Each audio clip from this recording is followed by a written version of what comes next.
but I'll follow your lead. I ain't worried about time.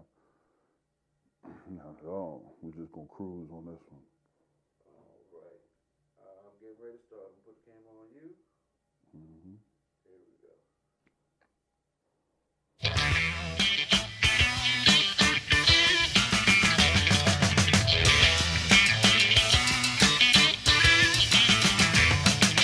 I'm going to give you what you're here for.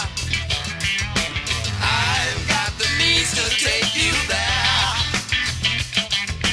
I'm not here to kill you softly, but I promise to be good to your ear hole. Put your hands together, come on and stomp your feet. Put your hands together, come on and stomp your feet. Put the PA, baby. Put your hands together, come on and get in deep. There's a good time waiting for you. Come on and let's get free. Mashing your brain like silly putty, leaving you in a better frame of mind. Drowning out the voices that bug you, but I promise to be good to your ear hole. Put your hands together, come on and stomp your feet. Put your hands together, come on and stomp your feet. Lord, put your hands together, come on and get in deep. There's a good time waiting for you. Come on and let's get free. Woo!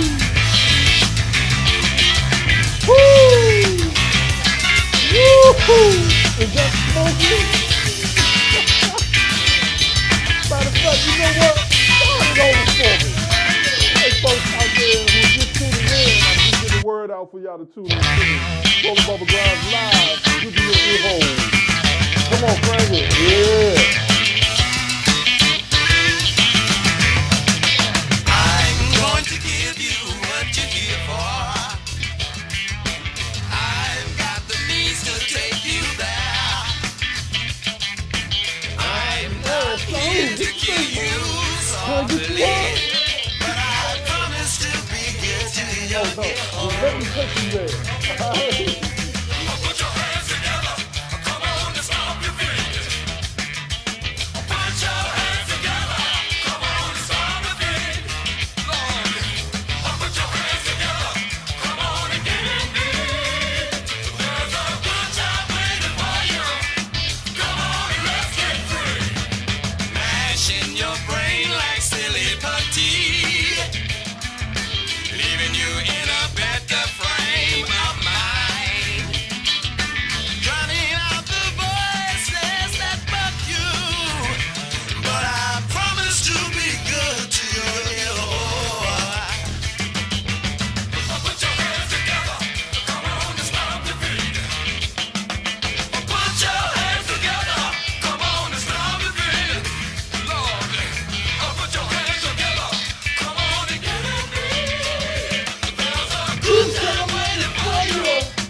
Come on and let's get free. So, what you think, man?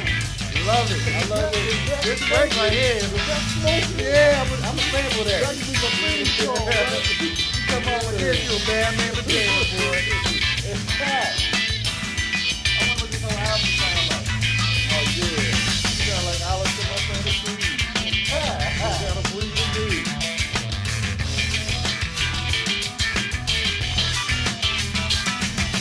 I'm not here to kill you softly, but I promise to be good to your ear hole.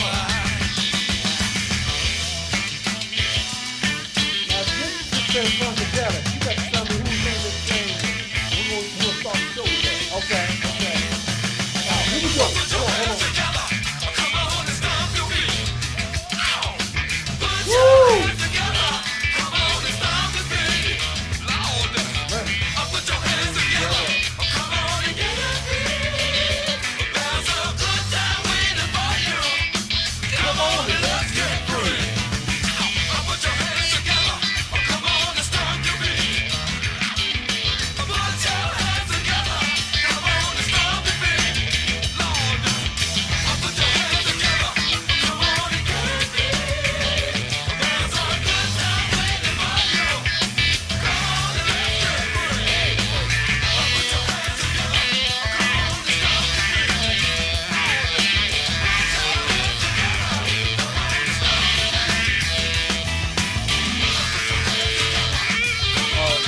do that. And I want you to also flip over so people can see who I'm talking to.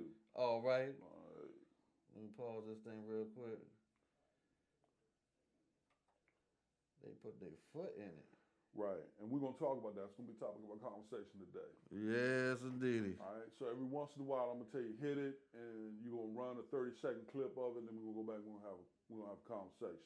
That sounds good to me. Let's Folks, run that. one good thing about being free to be who you are, Rolling Bubba Grimes here, your chocolate date, typically on a Monday night, but I'm doing a little daytime, holding it down until we get settled and regrouped and re-energized in the new studio of Vox Power 37.3 Positive Vision, located right here at Star Imports, STARR Imports, which is located at 4711 Off Place, Camp Springs, Maryland. I've been saying Suitland, Maryland. I'm wrong. They changed jurisdictions. Camp Springs, Maryland, 4711 Off Place.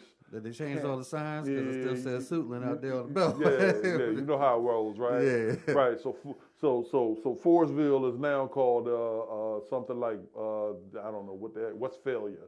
Yeah. You know what I'm saying? So what happens is they chop, when gentrification comes in, they start chopping it up. It's like the colonization of the city. Yeah, well, they don't want the old name sometimes because it's attached to old behaviors, neighborhoods, and stuff like that. So. Yeah, so they say. Well, you know how they do when they change a complex name, they put up a few trimmings, but it's still the same people. Right. Right. You know what? You got a point there. You know how they do that. Right. Instead of rusted fence, they put up a new whitewash fence. You know what I'm saying? And then Pookie and them become like Frederick. Right. No, that's Pookie. I know Pookie. Pookie last week, you Frederick today. Right. You know don't you see my bow tie, nigga? Because you behind a fence. Right. Please pass the poi. Right. Pass the poi, please. Great poupon with it, right? What's some great poupon? Right. No, nigga, I know what this is. Please, you from Anacostia River. Right. You still hustling crack out by day. You got baptized in the Potomac. You better stop. You know, my Reverend, get along. Yeah. You better stop. Oh, man. So here's the thing. Real quick, we're going to talk briefly on this segment of the Rolling Grimes thing. We're going to talk about differences. We're going to talk about contrasts and comparisons. And we're going to talk about how you can take something simple and magnify it into something great. Is that cool? Yeah. Do your thing. You got a phone call? Take that call. So now, first and foremost, I lived a number of times within certain dichotomies, and most of you have as well. I appreciate that. You know, so most of you have as well. All right, man. So what I mean by that is,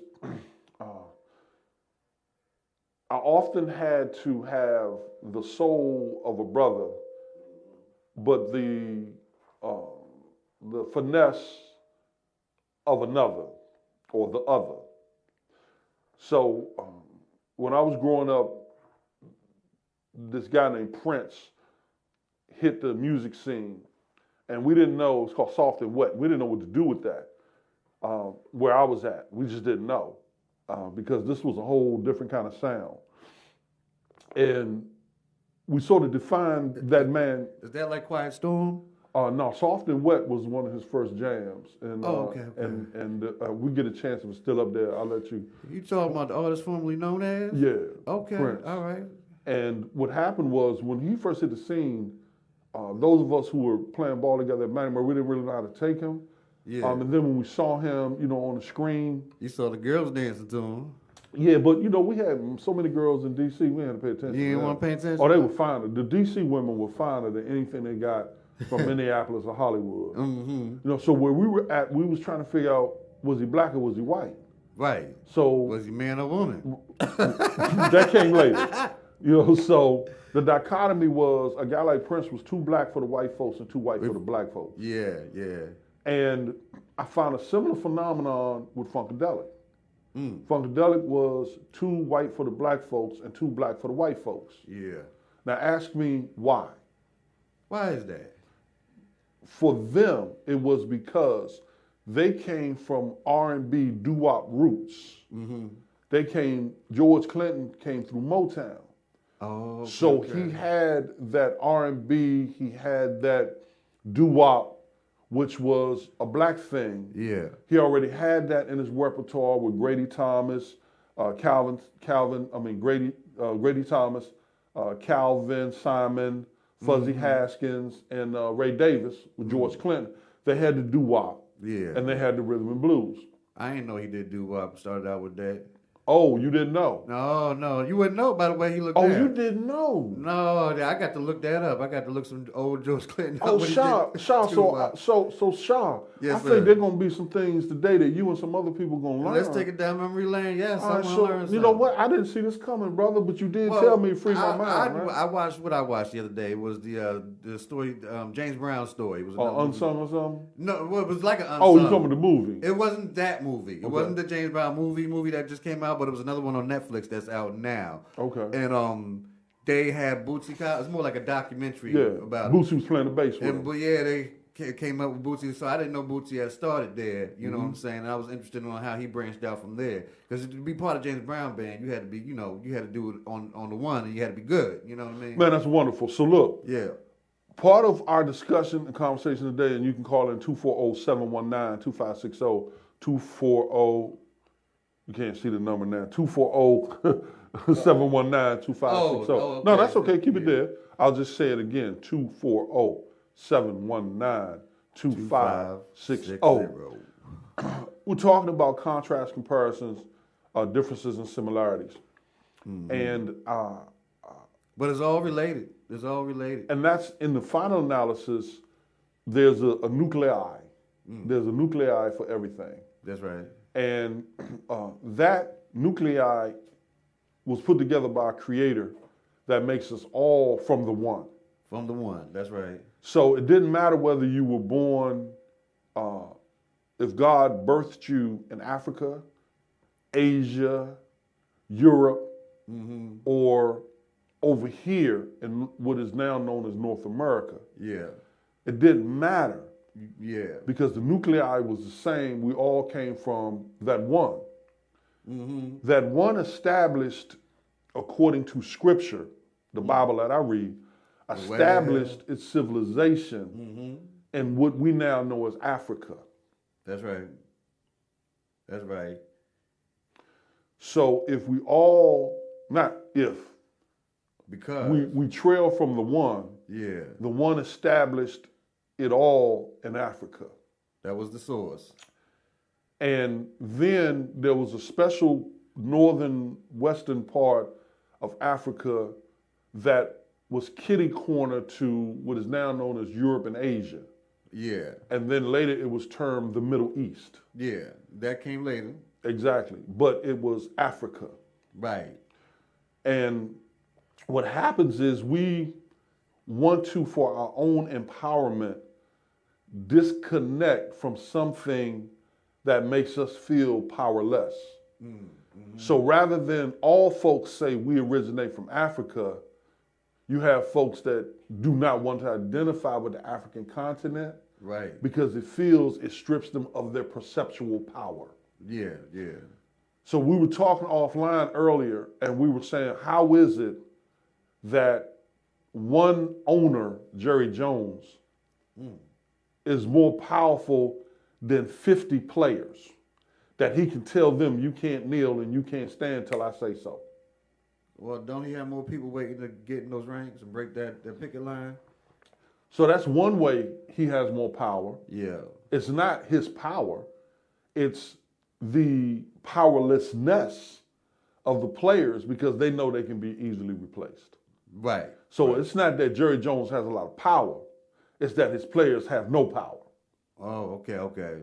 So if everybody stood up, then we could make some changes. But if you don't do that, University of Missouri, yeah. 2015, I believe, they said that we're tired of all of this covert racism floating around our campus.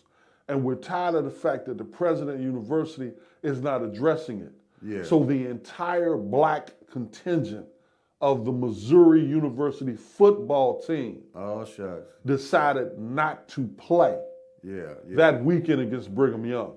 They didn't go to practice. They were boycotting the game. Is that even legal for them to do? Couldn't Now they have all understand, you talk about powerlessness. Yeah. Nothing is more powerless than a college football player. Yeah. He has no say. He has no power. Right, right. Even though he's making money None. from the university. None. None. They like slaves, None. They are slaves.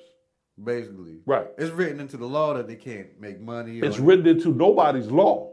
Oh, okay. It is not a legal Well, issue. when you signed to go over to their school, It's a policy. yeah. It's not illegal. It's a policy. It's a policy of their school. It's part of the contract. But it's not a law. So A law is universal. A policy is specific to that institution. Oh, so you mean I could have been going to another school? Exactly. When you look at different aspects of law, a lot of colleges have what they call the School of Law and Public Policy. Policy is different from law. A lot of us don't understand that. What you deal with the NCAA is policy. What you deal with the courts is law.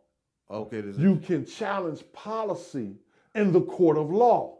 Okay, all right. But you cannot challenge law in policy. Now, what if they said all those kids that sat out that game should have taken their challenge to the court of law instead of playing it out on the field? Which is what they didn't want to happen.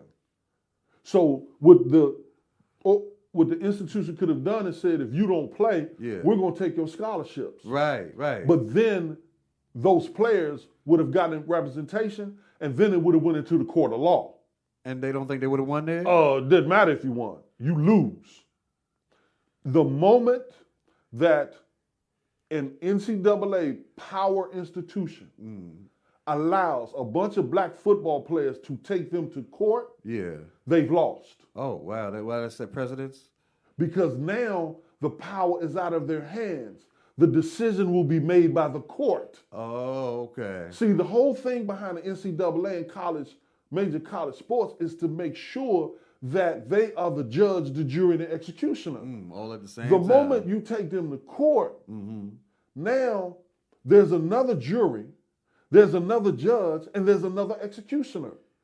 So rather than risk that and leave that decision into the hands of someone else, those members of Missouri University said, look, first of all, we're getting paid $1 million to play Brigham Young this weekend. And second of all, if we take these guys scholarships, which our policy says we can do. Because the policy says if you don't practice and you don't play when you're told, you can be removed from the team and the school. So when they take your scholarship, you not only are no longer on the team, but you are now no longer at the school. And then you supposed to be like that. In the past, in the 70s, early 70s, 60s, you could lose your athletic scholarship, but you maintained your academic scholarship. Oh, they were, okay. That all changed after a group called the Syracuse 8. The Syracuse 8 was having an issue with Syracuse University and Syracuse University's slow response to building diversity within its institution.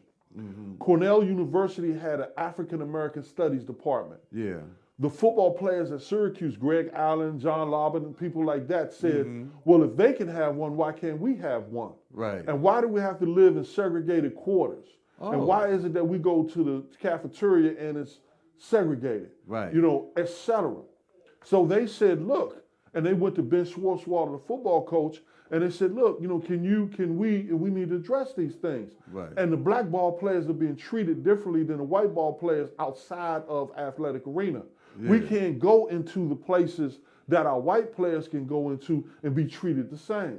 They said, we need to address this. Ben Schwartzwalder didn't want to touch it. He said, what's with this black shit? Right? So the brothers had to make a decision. It was important enough to them to risk their careers, college and pro, because Greg Allen ran for 269 yards against Penn State. So he was a legitimate pro candidate. That's why when people talk about, hey, you know, why would the players take a chance on their income and this and that? Greg Allen did it. Let me explain this to you. Greg Allen did it. That takes a lot of courage to John do that. Lobbin did it. Yep. It doesn't take courage. No courage? No. Hey, you It gonna tell me? doesn't, no, You gonna no, cut my lifeline? no. It That's doesn't the way. take. That's their No, livelihood. no. It Go doesn't back take- to the hood? No, it doesn't take care. It takes the willingness to get off of the idolatry of money. Has nothing to do with courage. Has something to do with what you idolize. Well, that's the American way. Is to idolize money. Right. Where were we from? We were from America? Where we from? We talked but about we it ain't there, earlier. though. We ain't Where, there. wait a minute. Where do we come from? You did so. You went all the way back to Africa. You did. You went- And the one, yeah, right, you did that. the You did one that. is bigger than America. The hell we scared of America for? When we serve the greatest God, the only God, the creator of the entire universe that we believe, that we hear and we know and we see, Preach what it. we afraid of Jerry Jones in America for? Now, For what? Because I see them with the gold rings and the cars. Idolatry. Yeah, but I want to help my family too, right? Idolatry. Helping your family isn't necessarily Idolatry. All I said was help my family. Okay, so Right. let me tell you how we need to help our family. Yes, No, sir. I don't mean it. I don't No, mean no, to I contradict. wanna listen I'm to gonna this. put it there, spade to spade, right? Yeah, yes, sir. You Yes, sir. find your little piece of land in South Carolina that costs $47, and you put your house right there, and then you do your garden, and then you grow crops, and then you trade with other people. You take your crops, and they give you clothes Yeah. for their crops. You take your crops, and you got corn, they give you broccoli. Yeah, Right? Yeah, You I'm teach with your so kids far. in your own school. Right? Your transportation are your feet and your bicycle. And understand that, and correct me if I'm wrong, is there not a group in middle Pennsylvania who live like that called the Amish? The Amish folk, I knew you were going to say that. I'm asking a question. No, it's real. I'm Now, some asking a people might question. say they won't give us the loan to get the plot of land. You And, don't need a loan. well, yeah, you just can't just go in anybody's yard. Why can't you? Because that's somebody's yard. All right. So look, because you got to bring in some money, right? Yeah, that's 'Cause it's called somebody shit. You else. want me So to you gotta share buy. crop it? Is Right. that what? So let me ask you this. There's 4,000 people watching me right now. Right. So 4,000 people.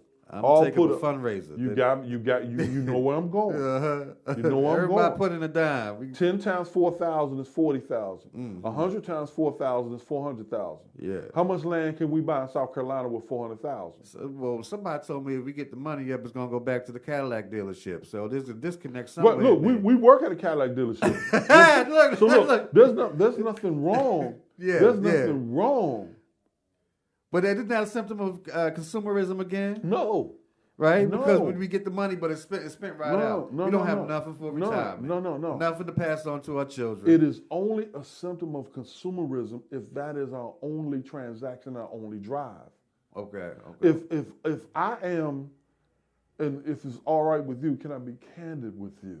Yeah, the When audience deserves it. When Yeah. I was growing up, it was the El Dorado. Right. And when you had El Dorado, that's your status right there. you was gonna get some. You was gonna get some sex. It just was what it was. They you was knew. gonna get some sex.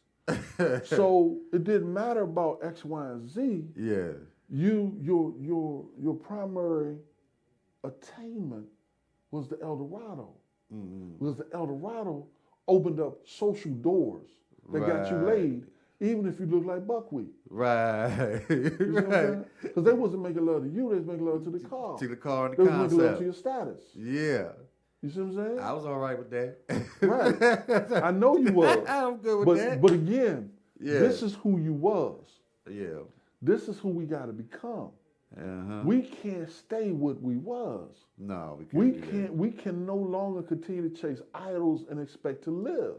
Right. So I say that because let's take it back. When those brothers from the University of Missouri football team said we're not going to play as an entire team, as the first time in history, they fired the president of the university. They fired the president. Now After that those could have been a brothers said- mistake on their behalf. On because- whose behalf? on the university's behalf. In what way? Because then later on, people would look back and see that as an example, maybe band together again. You're going to fire the head of every university? That's a good point. Hell yeah. Yeah. Hell yeah. And this is why. Yeah. Because once those brothers made that decision to boycott, Yeah. there was nothing the university could do that was going to put them in a better position. See, the power isn't with the university. Well, they started giving them better privileges, I would assume, right? You know, I don't know about that. better locker rooms, better sports facilities. No, better- that was the Greg Allen days. That was Okay. back in the 70s with Syracuse. And let me finish that. So what they did was they boycotted the football team. Yeah. And as a result of that, essentially, they didn't play. But back then, you could still remain a student, Okay. even if you turned in your scholarship, so to speak. Yeah. So they graduated from Syracuse University as students. Right after that, they changed their policy. And they said, now, Negro, if you accept an athletic scholarship and you don't meet the demands of the athletic scholarship, you no longer can stay on campus. At all. At all.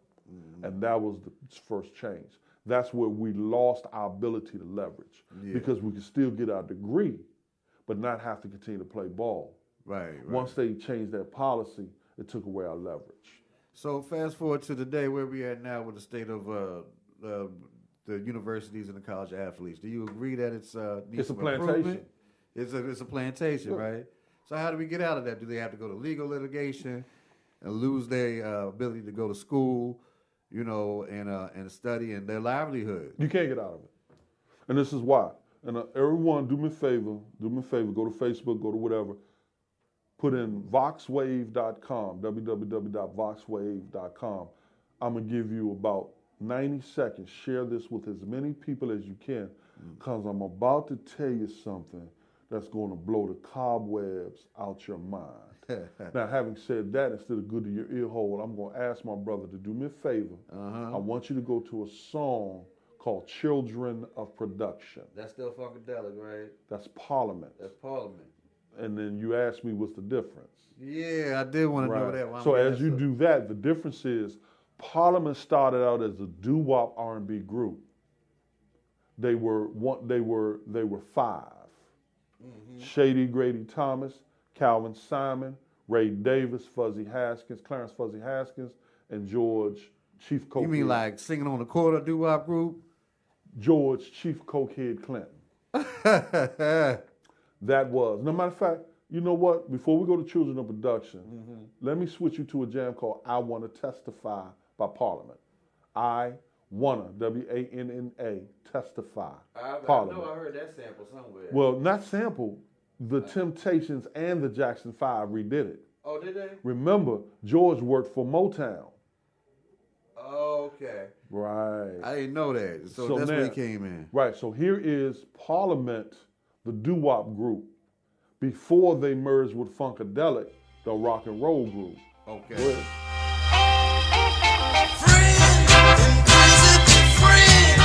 Are asking me what's come over me. A change, there's been a change, and it's oh so plain to see. Good call. Love just walking on me, and it's taken me by surprise.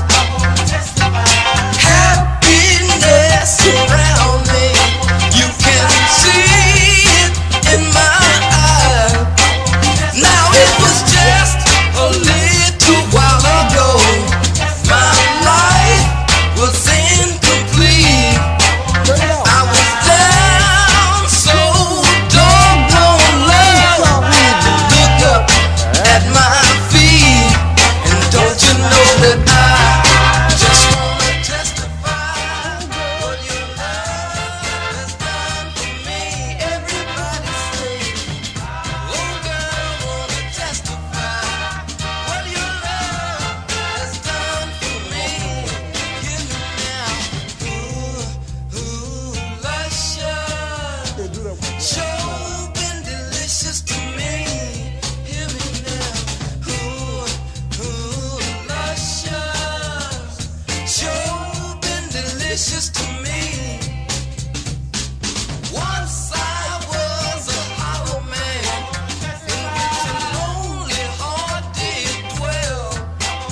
Then love came sneaking up on me, bringing life to an empty shell. Now I've heard so many times before that love can be so bad, but I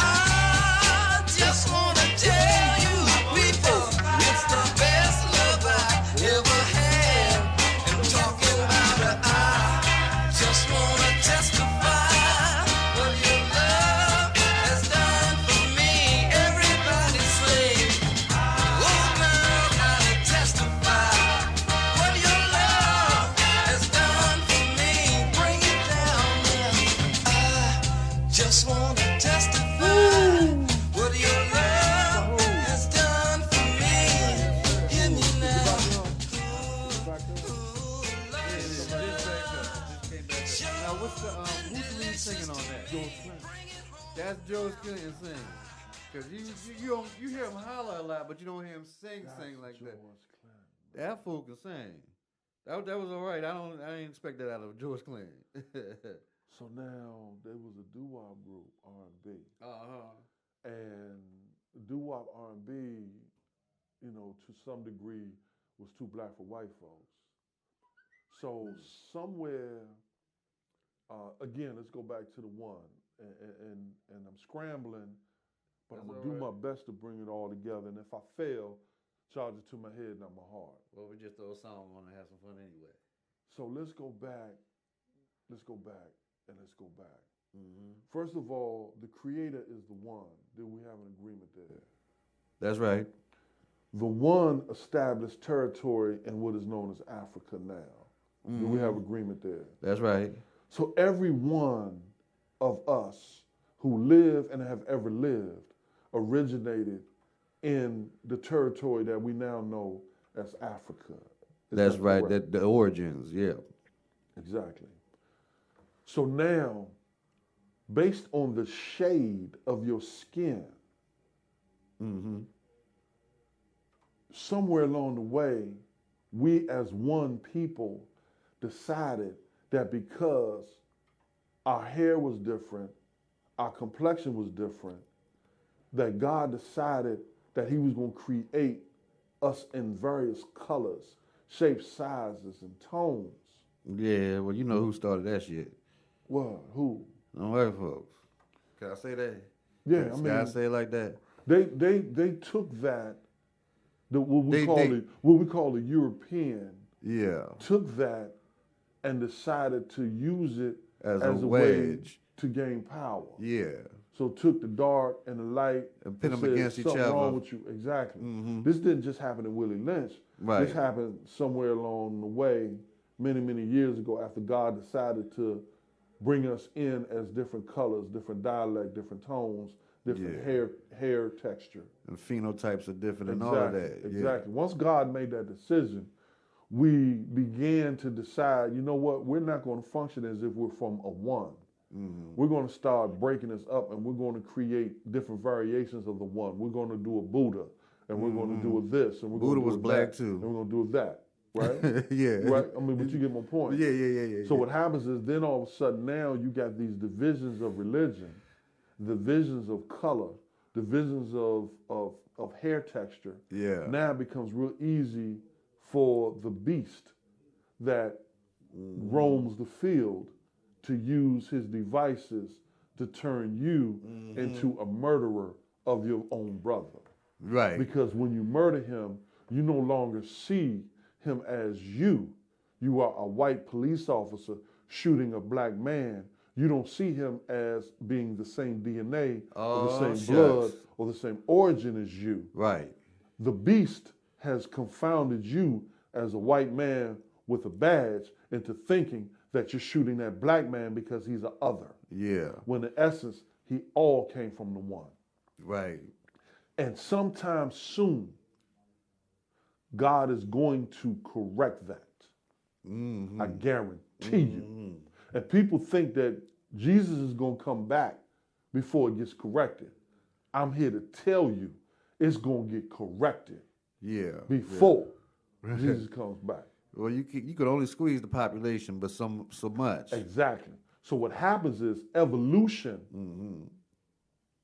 change happens by one of two ways, my brother. How's that? Revolution or evolution. Okay, all right. There is no other way to change. Right. Evolution or revolution, you have to decide whether you want to wait to evolve or whether you want to revolt. Both of them are inevitable. Change is inevitable. It's inevitable through evolution.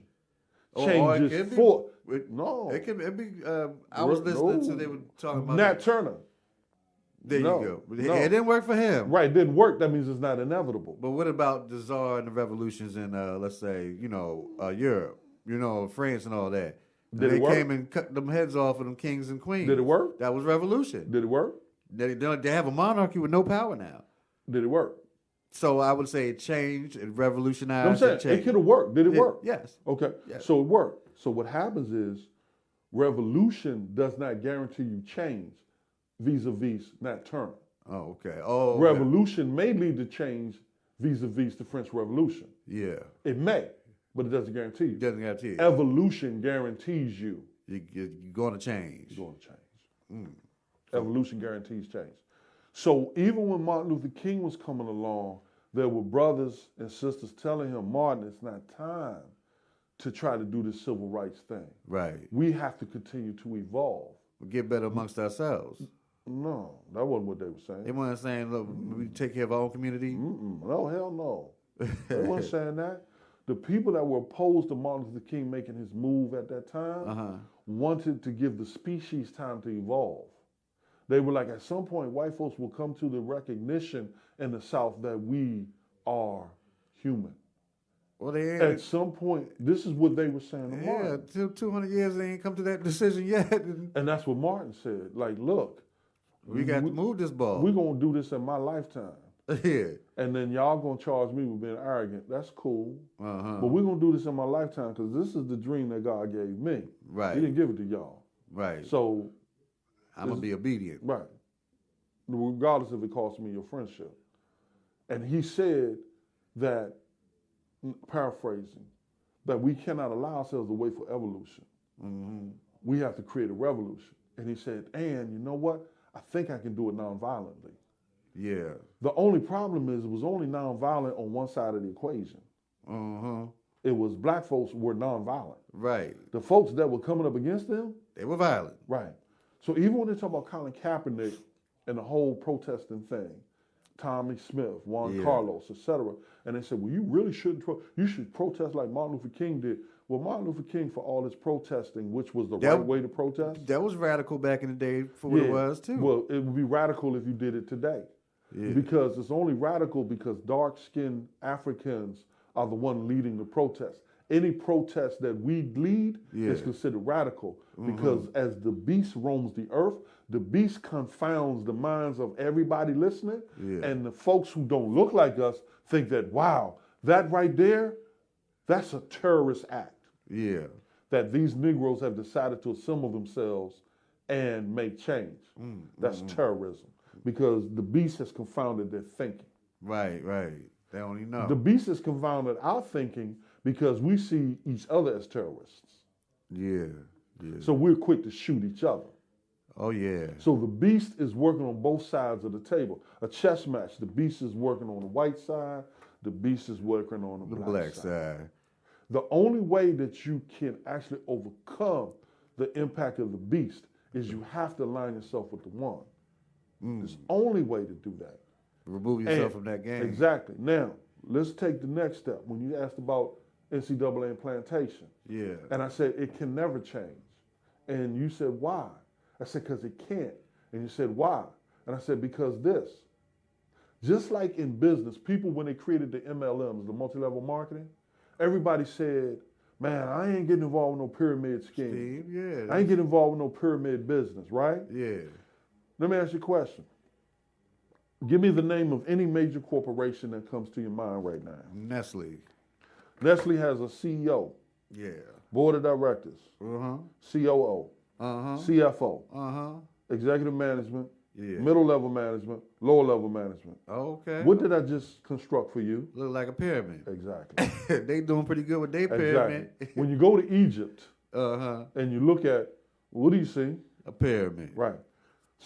When you go into a man's house, where a man is the head, the woman is the helpmate, the children, the grandparents, the in-laws, what do you see? You see a pyramid. There's some order to this.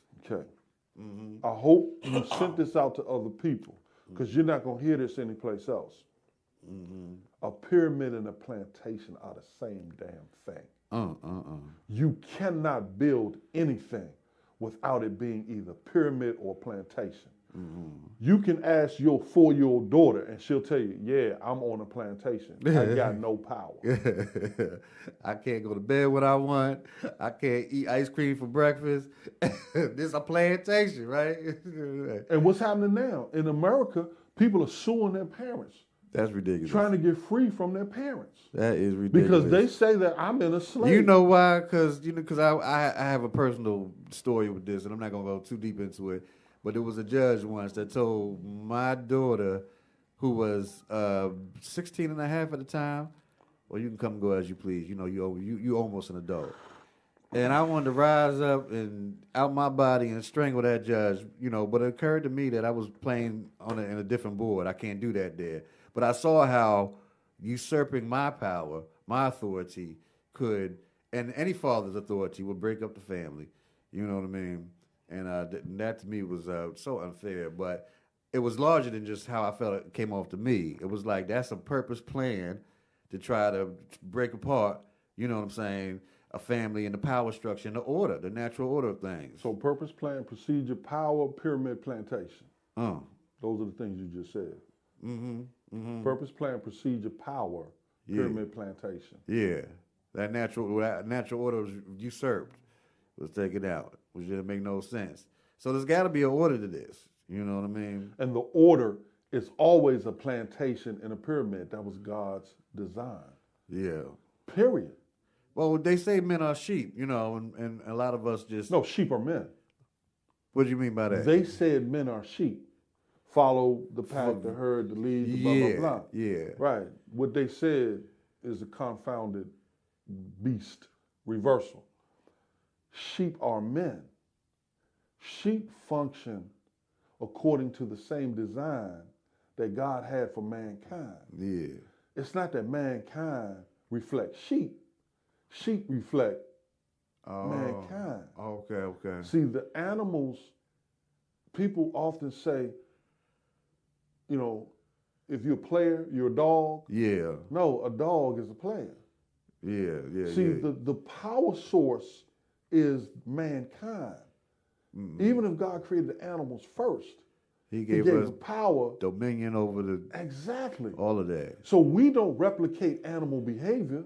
Animals replicate our behavior. Yeah, well, sometimes our behavior isn't the best behavior to be having. Well, we get lost amongst, you know. When we start making our own thoughts and our own selves God. The worst behavior, to me, yeah, the worst behavior we have is idolizing anything other than our God.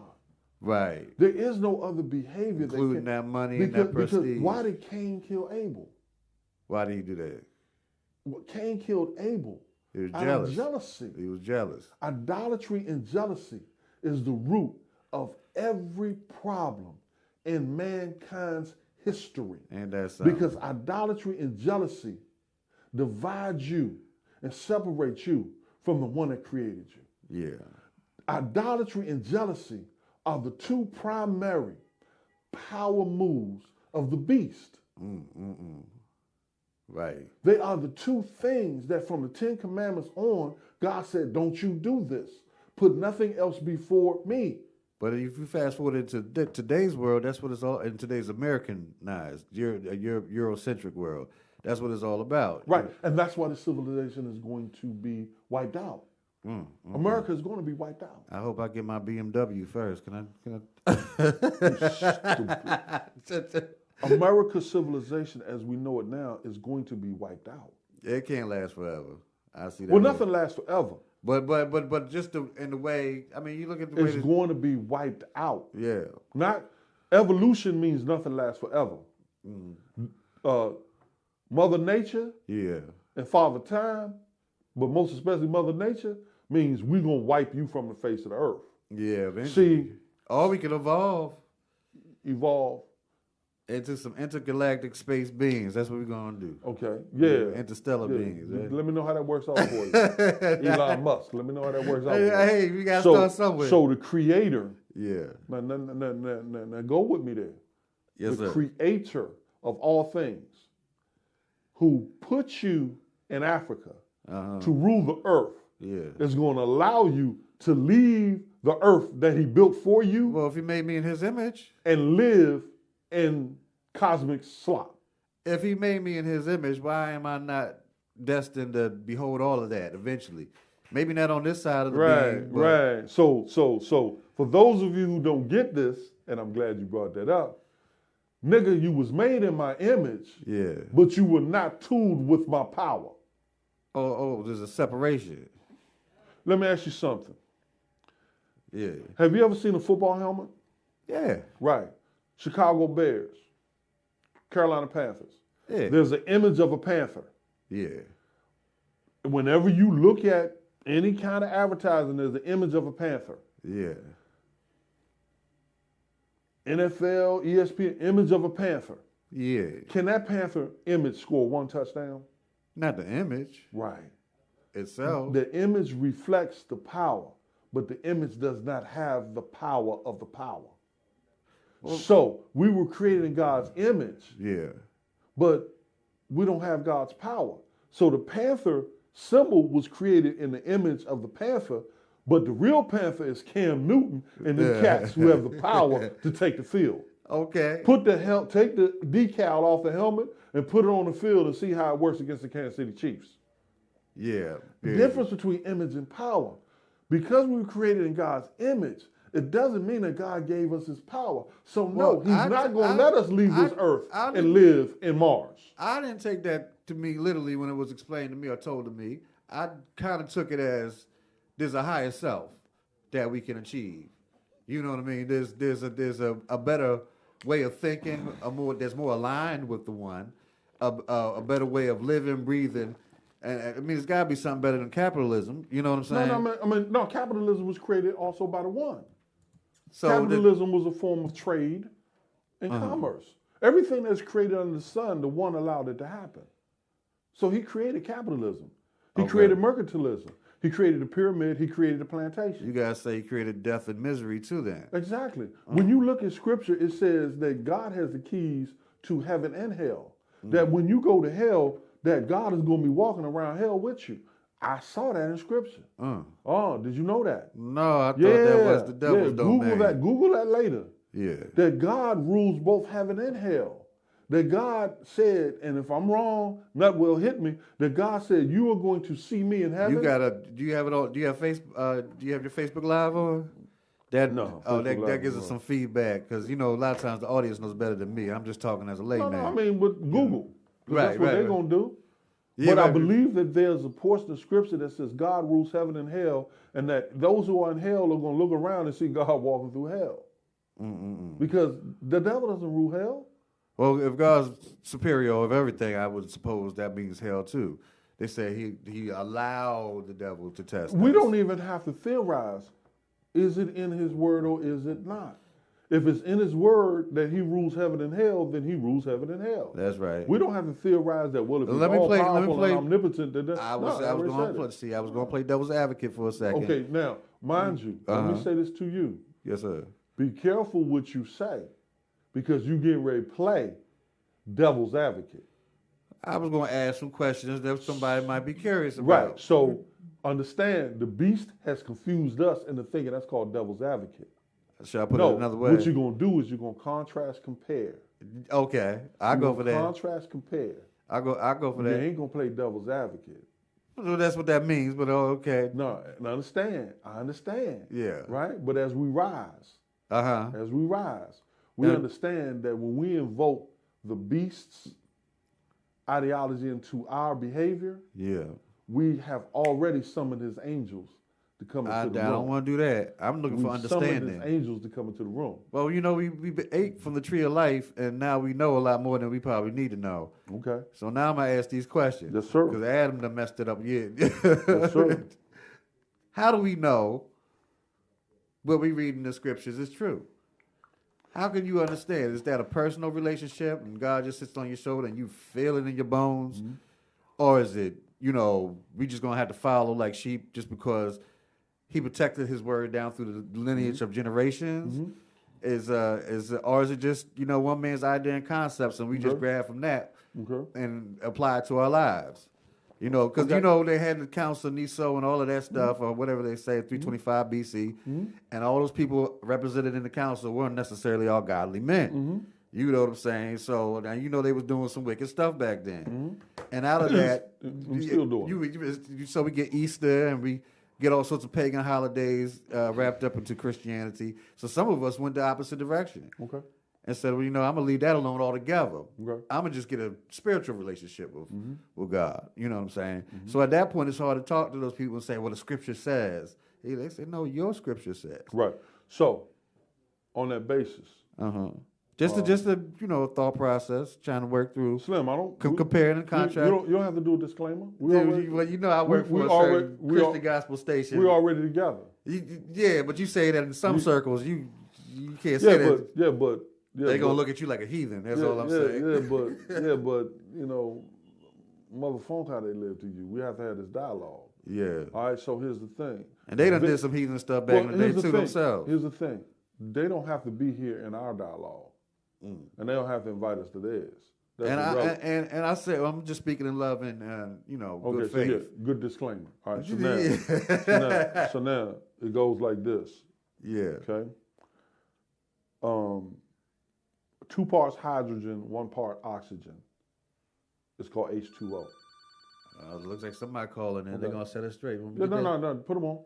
All right. 2 parts hydrogen and 1 part oxygen. It's called H2O. All right. Hold tight, caller. We're gonna get to you. So 2 parts hydrogen and 1 part oxygen is this. And it's necessary for life. Right? You got to have it. So let me ask you a question. Have you ever seen oxygen? I would assume it's the air around me, right? Have you ever seen the air around you? I can't. It's invisible, right? Have you ever seen hydrogen? No. Okay. So here's the thing. When we deal with our God, it is not necessary to get in dialogue with someone else to prove that He exists. It is incumbent upon them. It's incumbent upon them to prove that He doesn't. Okay. See, you cannot prove that there's oxygen, can you? I can't know. You just know that there is. Yeah, but without it, I'm just saying. Right. The fact that oxygen exists and you can't see it, prove to me that there's no oxygen. Right. So it's hard to prove the negative. So if you can't prove that something you can't see does not exist like oxygen, then how you gonna prove to me that my God doesn't exist because you can't see Him and because you want to say that, well, it's no. So See, then why not just be an atheist and say I can't? That's your choice. You know what I mean? You can be fine. All I'm saying to you is that you can't argue with me about my God no more than you argue with me about oxygen. Be an atheist. Let me cut off your oxygen. How's your atheism working out for you? So the issue is not, I don't need to prove to nobody that I won a championship with McNamara against the Math in 1981. Right. Prove to me, November 22nd, prove to me that I didn't. Yeah. So the hell with me trying to prove to somebody that my God exists. Prove to me that He doesn't. He doesn't exist. So this is what I want you to do. Prove to me that He doesn't. Get on the elevator, go up to the 25th floor, and jump your ass off of there. And don't land on the ground. Wait a minute. Prove to me that my God does not exist. I think that burden of proof I'm asking is you a question. extraneous. Prove to me. I'm saying that burden of proof is extraneous. Prove to me that my God does not exist. Well, can't we just jump do some, your ass off the 25th floor. I just want to do some thought experiments. We can't. Caller, are you there? Caller, are you there? Caller, are you there? Hello, caller. Are both the caller buttons lit up on the box? Yep. Caller, can you hear us? Yeah, I got him in there. All right. Hey there. Hey there, how are you? This is Miss Lynn, and I actually was just dialing in to listen. I didn't know that I was going to have to talk. No, you don't have to talk. Just listen. We're gonna put your voice on mute, but you can still hear. Perfect. Awesome. So put the mute the phone. We appreciate your call too. All right. So now, it is not necessary. Keep her on the line. Is she still there? She's still It there. is not necessary. Go back because I don't know where Lynn is. I just want to be where I'm at. Yeah. Lynn, come on and join me. It is not necessary for us to prove that our God exists. It is necessary for you mugs to prove to me that it doesn't. Now, I give you case in point. Prove to me that oxygen does not exist. As soon as you prove to me it doesn't exist, let me know. Now, what I do know is that when God decided to take oxygen and mix it with 2 parts hydrogen, we can then prove that He or something exists. Now, wait a minute now, because sometimes this is the problem that some people have. Okay. Are these the same people that still think Elvis is alive? Some of these are astrophysicists and smart people. I was listening to Neil deGrasse Tyson. This is where I got this from, so I can't say it was my own. And I'm just pushing forward that concept, and maybe it's wrong. He basically said, look, at one point in time, we didn't know the earth was round, and we attributed everything we didn't know to God. Then we found out the earth was round. That was one less thing God didn't know. But there was a whole bunch of other stuff that we didn't know. And eventually, the circumference of the knowledge that we didn't know got smaller and smaller. Now, you never really know everything, so that's never going to be finite. But it got smaller and smaller, and at some point in time, we stopped attributing things that we did not know to God and saying that, it's the sun and the birds, or this is nature, or what the forces of the universe even. You see what I'm saying? So he wasn't necessarily saying God doesn't exist, but he was just making the argument that you cannot, because you don't know how it works, say that it's God. Right, you can't prove that it's God. You can't prove that it's God necessarily. So prove to me that it's not. Well, that's why he said he can't prove that it's not. Right, but what he did say, though, is that there was an ever-shrinking amount of knowledge. As we gain more knowledge, the things that we don't know, the amount, that circle shrinks. And then my scripture says we're going to grow in ever learning, but never grow in knowledge. Or we're going to grow in ever learning, but still not be able to come to the knowledge of the truth. See, one of the things that happens is, and understand, I'm coming at you a little different angle, and folks haven't seen this side of me. I'm listening, though. I'm they learning. Haven't seen this side of me, and I apologize if I offend you. No. I apologize if you haven't seen this side of me, and you don't know that this exists because you missed something that I apologize I didn't show you. So now enlighten me, show brother. you. So here's the thing. Yeah. Very few people in America today have read as many books and as many things as I have. That sounds very humble. Yeah. So you're a well-learned man, and and wisdom is, that's like knowledge you can only learn from experience. Wisdom is granted through relationship with God. Knowledge is given through study and research. Okay, all right. Instinct is granted by God. So instinct, knowledge, and wisdom are all three different things. Yeah. So by instinct, if you rise up and come at me, I don't have the knowledge that you have a gun or you're going to punch me. I don't have the wisdom to know where you from and what this means when you rise up. Yeah. I do have the instinct that says I need to begin to prepare to protect myself. When somebody moving that fast with their eyes furrowed, you see my Exactly. instinct say, look. So instinct is innate. Wisdom is in God. Okay. Knowledge is in, y'all ain't ready for this. What's Y'all that? not ready for this. Y'all are not ready for this. Tell them. Let me say it again. And make sure you quote it to the person that said it. Are you ready? Yeah, we ready. Brother, I'm asking you, are you ready? I'm ready. Instinct is innate. Wisdom is in God. Knowledge is in formation. Oh, shucks. Okay. Drop the mic. So dog, pick it up because you got some explanation to do. Innate meaning that it's part of us already. And wisdom meaning that we can go to God to get that, to be bestowed upon. And the last one I didn't get, though, which was the knowledge. Explain that one to me. That's just something that we have to pick up on our own through life experience. No. Let's dissect the word information. Yeah, that's what you said, information. The suffix shun means the condition of. Okay, all right. Okay? Yeah. The root form means matter, perspective, and all things. Okay, because all things have a form. No, that makes sense. That makes sense. In, the prefix in means inside, within, embedded. Right. Together. So knowledge is embedded in the form of the condition. Knowledge is passed on through words and writings. You sure you don't want to sell me a bean pie when you done, brother? I'm trying to tell you good with these words. See, they don't know this side of me because I never show this side of me. This is good, though. I like you don't know this side of me because I never show this side of me. So, again, see, Farrakhan wasn't the only one. Right. Neither was Malcolm. God put that same in me. Yeah. I just never used it. Oh, you But used now- it once or twice. but now I you know hear it. Yeah. Right. So, let's go back. Replay, reverb, just like I showed you. Remember I showed you? I do. Right? I had the outline, I the was trying to diagram. make one last how night. you never start a plan without a profile. From left to right. So you know what you're trying back to to front. execute. Exactly. Right. So now, again, wisdom is in God. Instinct is innate. Yeah. Knowledge is information. That's real heavy right there. We might need to take a music break on that one, boy. That's Your call.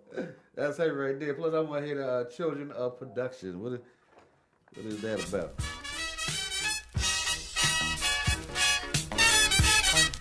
Oh, shucks. Children of production, Produced in conjunction with the urgency of our Dr. Funky sound. Where there's words to keep on motion, the shortcomings of your condition. So we are clowns with design. We're gonna blow the cobwebs off your mind. Now tell us a little bit about where this music came Bring from. it down a little bit so they can hear it in the background. Yeah. You may notice that the same image and insignia exists on I Want to Testify and Children of Production. They are both Parliament. That's Parliament right there. How is it that sound is so much different than the other one? I was going to ask you about that. Right. Now, what's the evolution of that? The evolution of that is they brought in the horn. Oh, okay. I believe on there it's the Brecker Brothers. Right after that, no, they were there. Prior to that, it was the Brecker Brothers. I believe. So the horn section is what makes Which makes Parliament who they are. you hear that right there? Bring it up. That's a funky horn right there. But that's not the same as James Brown. exploding in the time zone. He said we're a biological time bomb exploding in the time zone. But anyway, bring it down a little bit. So this is where we are. And when you get a chance, I want you to click on whatever that site is that tells you the lyrics of every song. Okay. Lyrics.com or something. Yeah, we and can look find at one. the lyrics of Children of Production. Yeah. So let me go back again. The Parliament of the 60s was I Want to Testify because the dominant sound was Motown for black folks. Okay. Black folks, other than Jimi Hendrix, couldn't do rock and roll and be accepted Right. in the electric world. Yeah. The rest of rock and roll that was accepted from black folks was Chubby Checker. Reinvented rock and roll. That just died. I know what you're talking about. You know what I'm talking about. You know, the one that, it slips my mind. Yeah. But that was the only form of rock and roll that white folks could really accept from black folks back then in the 60s was that swing rock and roll. The Chubby Checker, oh man, brother, I'm sorry you slipped my mind. The Jackie Wilson, he just died. You know what I'm talking about. Yeah, He used to play the guitar and do like this. Anyway, so that was rock and roll, but it was a form of rock and roll that did not cause fear in Europeans. The fear came up in Europeans when black folks hit that guitar string. They said, whoa, that's too much vibration coming from a black man. Only Ted Nugent, Peter Frampton can strike a chord like that and create that vibration. We ain't accepting that from a black man. Right. Bring that down some. Let me school you. Yeah. Bring it down some more. Bring it down some more. America in the 60s could not except from Jimi Hendrix.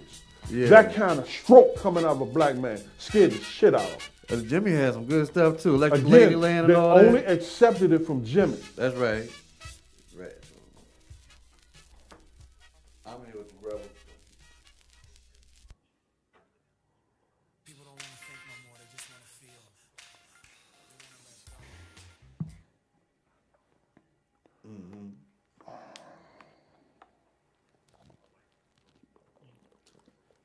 Okay. Oh, we just got a caller off the air. I don't think that was her though. Oh, okay. Yo, Oh, okay. Yeah, we were on the air doing some things. no, kill it. Put the music on Kill It Air and let's talk to him, man. We can't do it all at one time. All right. So go ahead, put it on the logo, play some music. Let me talk to him. Yeah, you got him. All right. Of the blue principle.